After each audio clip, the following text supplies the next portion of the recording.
200,000 pisong halaga ng guarantee letter. Ito ang natanggap na isang pamilya mula sa Madela, Quirino Province nang sila'y dumulog sa ating programa para sa magiging operasyon ng kanilang anak na may sakit sa puso. Ang kanilang pasasalamat sa ating programa, panoorin po natin.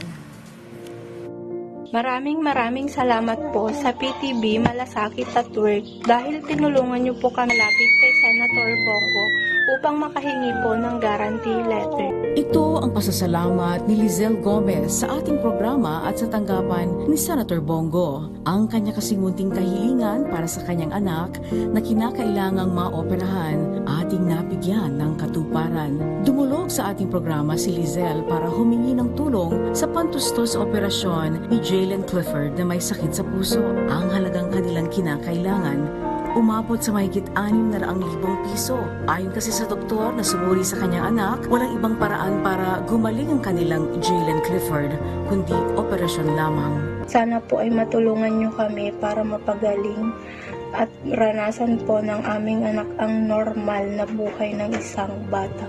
Maraming salamat po.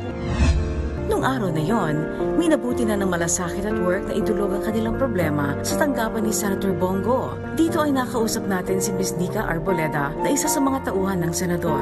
Ayon sa kanya, magpapaabot ng tulong si Senator Go sa pamamagitan ng isang guarantee letter na magagamit ni Jalen Clifford sa kanyang operasyon. Pagkatapos lang ng ating programa, ay agad na tinawagan ni Ms. Arboleda si Lizelle para kunin ang kanyang mga requirements at iba pang mahalagang impormasyon ng kanyang anak. Matapos lang ang 3 araw, isang magandang mensahe na ang kanyang natanggap mula sa tanggapan ni Senator Bongo. Ito ang pangakong guarantee letter ng tanggapan ng senador na umaabot sa 200,000 piso.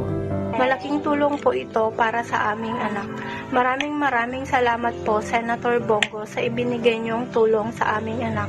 Matutupad na po namin ang aming pangarap na siya po ay may maopera at balang araw po ay maranasan po niya ang buhay ng isang normal na bata. Wala ring mapaglagyan ng kanilang kasiyahan dahil sa tulong na kanilang natanggap. Lubos po ang pasasalamat ng aming buong pamilya sa PTV Malasakit at Work at kay Senator Bongo. Sana po ay marami pa po kayong mahihirap na matulungan gaya po namin.